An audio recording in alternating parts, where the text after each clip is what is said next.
வனத்துறையில் காலியாக உள்ள பணியிடங்களில் வனவியல் பட்டதாரிகளை நேரடியாக நியமிக்க கோரி மேட்டுப்பாளையம் வனக்கல்லூரி மாணவர்கள் மரத்தை கட்டி தழுவி நூதன போராட்டம் நடத்தினர்.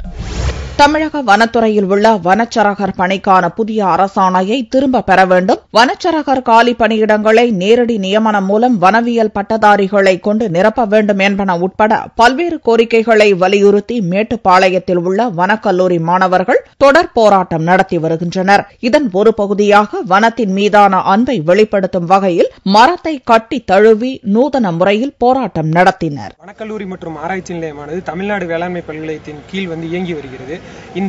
இந்த கல்லூரியில் இளங்கலை வனவியல் படித்த பட்டதாரிகளுக்கு வனவர் மற்றும் வனச்சரகர் பணியிடங்களில் முன்னுரிமை அளிக்க கோரி கடந்த 3 நாட்களாக நாங்கள் தொடர்ந்து போராட்டம் நடத்தி வருகிறோம்.